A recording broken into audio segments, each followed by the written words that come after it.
Oh my god, it's been so long! Welcome back to my YouTube channel, and for today, I'm gonna show you how to do the Nina Park makeup. So, medyo sikat itong Nina Park makeup sa TikTok right now. So, I'm gonna do my skin prep na habang chumichismis ako sa inyo, no? This is Popique's Multi-Peptide Toning Essence, one of my favorite toner, let's say. So, Nina Park is a makeup artist sa Hollywood. Very sikat siya ngayon kasi yung way ng pagme-makeup niya sa mga Hollywood actresses, it looks glam, of course, di ba? Makikita mo yung pagka-glam sa makeup nila, pero kasi it looks like them. Yung very natural lang na nakikita mo muna yung actress before mo mapansin yung makeup niya, alam mo yun? And for me, that is the best compliment pagdating sa makeup as a makeup artist myself, kasi ayun din yung tinatry kong gawin sa clients ko. Yes, I'm gonna give you this kind of makeup, whether it be bridesmaids makeup, or gusto nila na medyo glam, or gusto nila na very natural lang. I still want them to feel like them. Next, I'm using Lip Maxx. This is from Get Ready With Me. One of my favorite pagdating sa mga lip balms. Next, this is Issy na True Flex by Face Setting Mist. If you know yung D'Alba na spray, this feels like that. Parang feeling ko yung D'Alba medyo mas oily lang siya. This one, I would say, very okay din siya sa oily skin kasi it's not as oily as D'Alba. I'm using Daily Dose Flawless Filter SPF 60 Primer plus sunscreen na yung nakalagay dito. And guys, oh my god, parang feeling ko mauubos ko na to. Sobrang favorite ko to nitong nakaraan kasi nung December parang medyo nagda-dry yung skin ko. Parang naging combination siya kasi dito oily ako pero dito dry.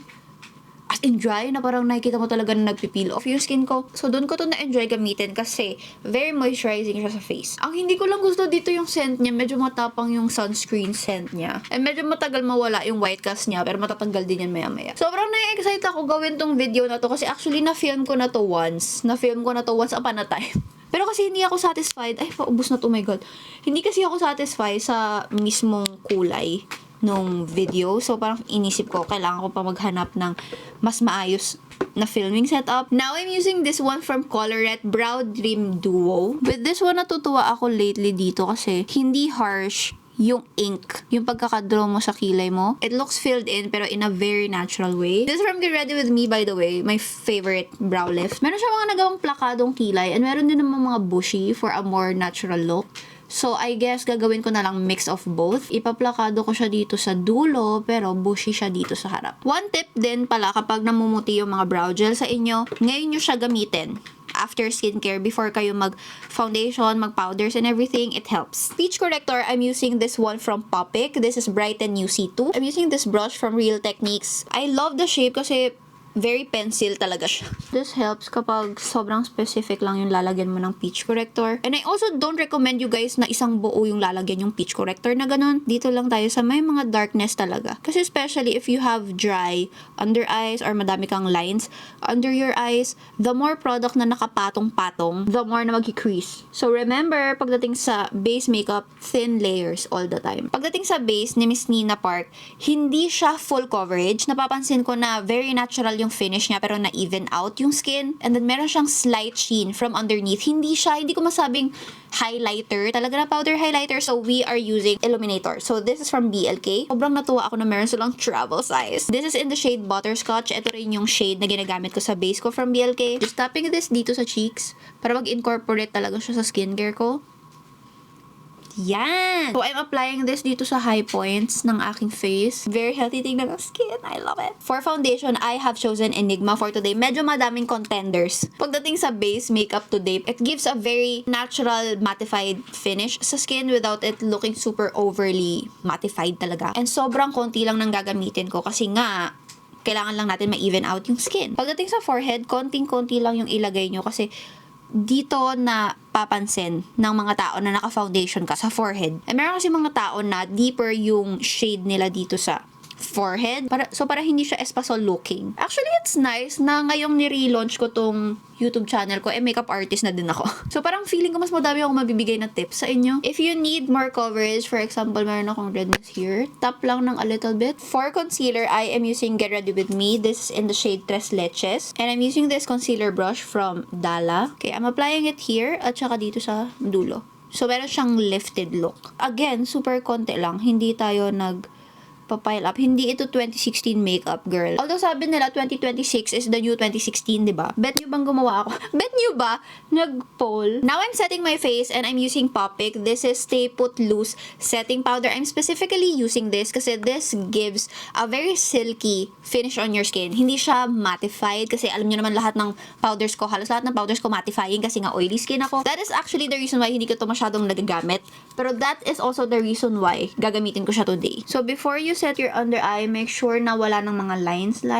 I also like this powder kasi sobrang pino niya. I'm using the puff dito sa gitna ng face ko, tsaka sa mga creases. And then a big powder brush, tap nyo dito sa powder, tap off the excess, ang daming excess. And then, gato nyo siya sa palad nyo para kumalat siya sa loob ng brush. So, baka isipin nyo, parang sobrang wasteful nung ginawa ko na tinatap ko pa siya dito sa palm ko, no? Actually, hindi. Kasi your face, you don't realize it, pero you don't need a lot of makeup on your face. When I became a makeup artist, I realized na may mga products na the more na mas madami kang nilagay sa face, the more na hindi natural looking. You get what I'm saying? And powder is one of them. So, I'm using the VX Jelly 2 palette. Pretty fresh. Big fluffy eyeshadow brush and then getting this matte brown shade. Maarte yung eye look natin kasi madami pa tayong gagawin ng mga details. Pero sa eyeshadow, actually, konting-konti lang. So, just put this all over your lids like this. And then from here, sa brows, baba mo lang siya like that. Sobrang minimal lang to ha. Ito na yung natitira lang dito sa brush. Hindi na ako kumuha ng panibago. So, I'm using this super cute, as in sobrang cute na eyeshadow palette from Nature Republic. If you like yung mga Korean looks, sobrang i-recommend ko talaga tong eyeshadow palette. Na-depot ko na to, nilagay ko na to sa makeup kit ko. Ganun siya kaganda. And then this one, actually, pinadala nila to bago sa akin. For me to try it out, they didn't know na gustong-gusto ko na talaga to. I'm just getting this cool tone brown for dimensions dito sa dulo ng eyes. Using the same shade and the same parang pencil type of brush just to smoke it out kasi medyo glam nga yung look natin, no? Use a dark brown eyeliner. This is from Browit. One of my favorites, hindi to nagsasmudge. You can use this one or Mercy. We are tight lining the eyes. Make sure na buo talaga yung lash line mo na merong kulay. And then a little wing. So after tight lining, dito naman tayo sa taas. Draw ka lang ng line like this. It's okay if it's messy kasi biblend din naman natin yan. Pero as much as possible, malapit dun sa hairline. Hairline sa lashes. And then use your finger. Just do this.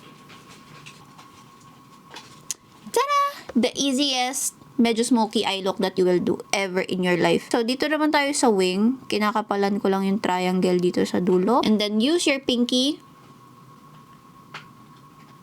Pataas mo siya na ganun. Now, I'm applying a little bit dito sa baba. Sobrang konti lang. Para mukha lang nag-smudge sa ilalim ng eyes. I'm using Paulash na Curl Supreme kasi ito talaga yung nakakapagpatayo ng lashes ko. So, for the mascara, I need a volumizing Vavavoom parang nag-falsies na lashes. So, I am using Get Ready With Me Mascara Primer. If you're familiar with Heroin Make na mascara primer na puti, same as this one, pero this one is around 200 to 300 pesos lang. So, this is what it looks like. Makikita nyo, meron siya mga fibers. So, this is what the lashes looks like ng mascara primer pa lang. And dito sa mascara part, I highly suggest na gawin nyo muna per eye. Huwag nyo pagsabayin. This is Lash Love from Colourette. Take your time with your mascara and gumamit din kayo ng mascara na alam yung kahit nakailang layers na kayo ay hindi babagsak yung lashes nyo. The lashes are done. This is what they look like. Naglagay na rin ako Lash Love lang na mascara dito sa lower lashes ko just so meron tayong something. For the blush, it's a little bit tricky kasi as much as possible, hinahanap ko yung natural. Kasi sabi nila kapag ginanito mo yung finger mo, yung red na lalabas dito, ayun yung natural flush ng cheeks mo. So, naghahanap ako ng shade. Igagamitin ko kasi yung mga Glam Hour blushes. I don't have the exact shade. So, I think paghahaluin ko na lang tong dalawa. This is Calo and this is Go. Meron din akong dalawang options here. Okay. Hindi ko sure. Hindi ko sure kung gagamitin ko. I'm using a brush like this. Actually, pang set to ng face. Pero, very specific yung placement na gagawin ko sa blush. So, kailangan ko ng mas manipis na brush. Wow! Hindi ako na,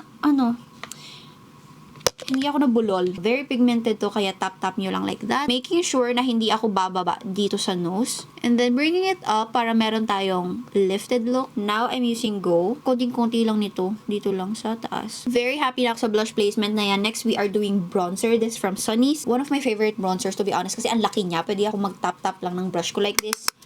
Top of the excess and then bronzer na. Kailangan before pa mag-touch yung brush sa face mo, umiikot na yung kamay mo.